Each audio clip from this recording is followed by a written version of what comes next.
गायत्री मंत्र की महिमा। दूसरा अध्याय। ओम भूर्भुवः स्वः तत्सवितुर्वरेण्यं भर्गो देवस्य धीमहि धियो यो नः प्रचोदयात्। ओम भूर्भुवः स्वः तत्सवितुर्वरेण्यं भर्गो देवस्य धीमहि धियो यो नः प्रचोदयात्। विश्वामित्र जी वैदिक काल के योगी ऋषि थे। विश्वामित्र ऋषि होने से पूर्व राजा थे। महाराजा गाधी के पुत्र विश्वरथ के रूप में प्रसिद्ध थे। ये आप सभी जानते हैं। हिंदू धर्म और भारतीय संस्कृति में गायत्री मंत्र का विशेष महत्व है। ब्रह्म ऋषि विश्वामित्र के द्वारा ही गायत्री की रचना हुई।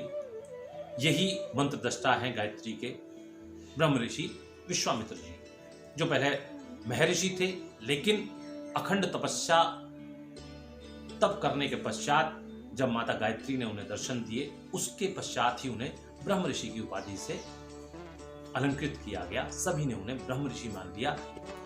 हिंदू धर्म और भारतीय संस्कृति में गायत्री मंत्र का विशेष महत्व है, विशेष मान्यता है। गुरु विश्वामित्र ने गायत्री मंत्र को पहली बार शुक्ल पक्ष की एकादशी तिथि को सर्वसाधारण के लिए प्रस्तुत किया था, बोला था, सुनाया था। शास्त्रों के अनुसार सृष्टि के आरंभ में ब्रह्मा जी के मुख से गायत्री मंत्र प्रकट हुआ था। मां गायत्री की कृपा से ब्रह्मा जी ने गायत्री मंत्र की व्याख्या अपने चारों मुखों से चारों वेदों के रूप में की थी। आरंभ में मां गायत्री की महिमा सिर्फ देवताओं तक सीमित थी, लेकिन महर्षि विश्वामित्र ने कठोर तपस्या कर मां की महिमा अर्थात गायत्री मंत्र को जन जन तक पहुंचाया।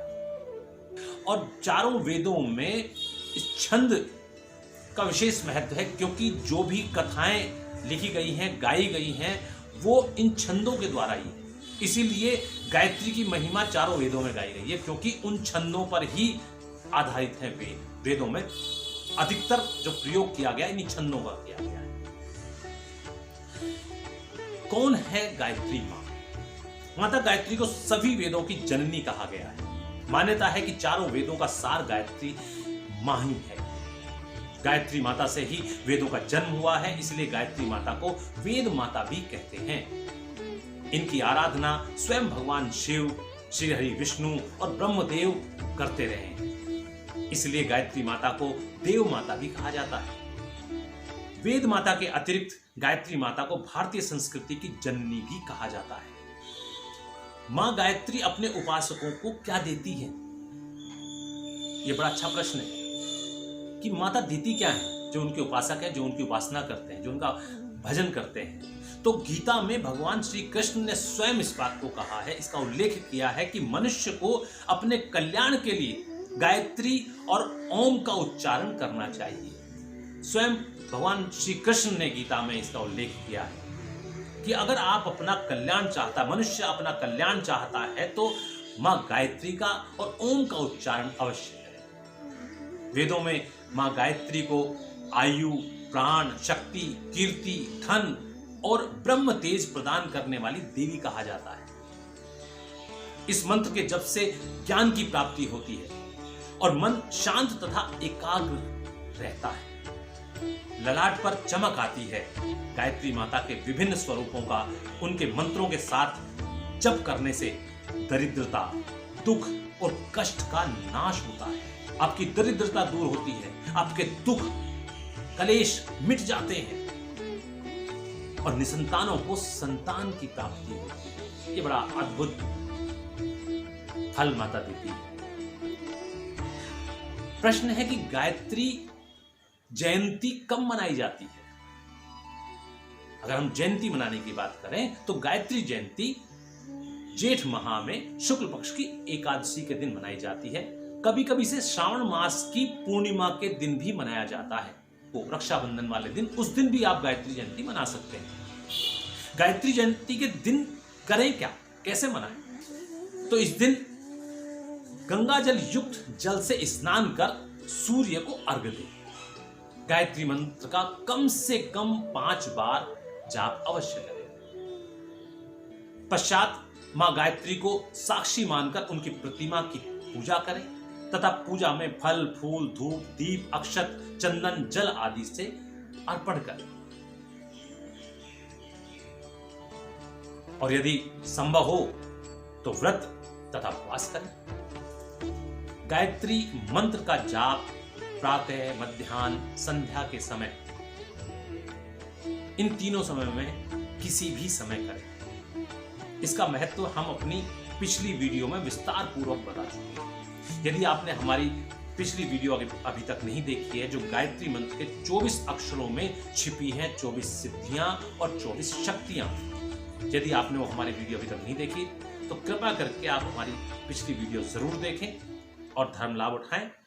यदि आपने हमारे अभी YouTube चैनल को अभी तक सब्सक्राइब नहीं किया है, हमारे वैदिक साहित्य चैनल को सब्सक्राइब नहीं किया है, तो आपसे निवेदन है कि कृपा करके हमारे YouTube चैनल वैदिक साहित्य को सब्सक्राइब करें, शेयर करें, लाइक करें और अपने कमेंट्स हमारे तक जरूर पहुंचाएं कि आप हमसे अगली वीडियो किस विषय पर, किस कथा पर देखना चाहते हैं, जिससे कि हम जल्द से जल्द वो वीडियो बनाकर आप तक पहुंचाने की कोशिश कर सकें। गायत्री मंत्र का जाप करने के लिए साफ व सूती वस्त्र पहने, कुश या चटाई का आसन बिछाएं।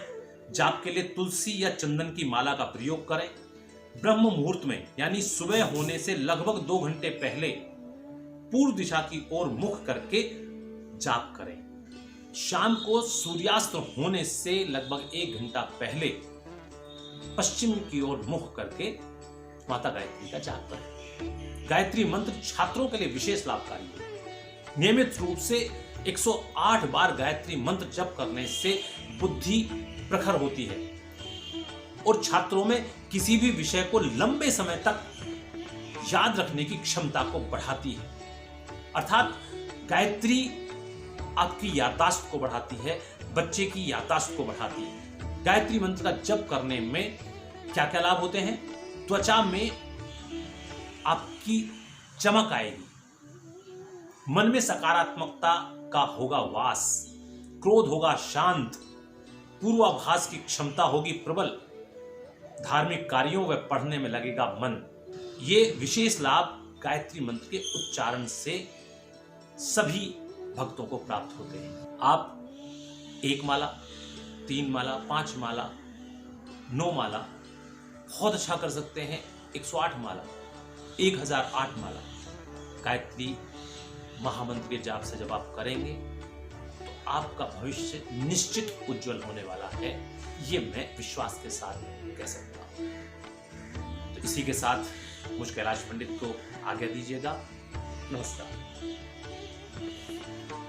ओम भूर्भुवः स्वः तत्सवितुर्वरेण्यं भर्गो देवस्य धीमहि धियो यो नः प्रचोदयात्। माता गायत्री की जय।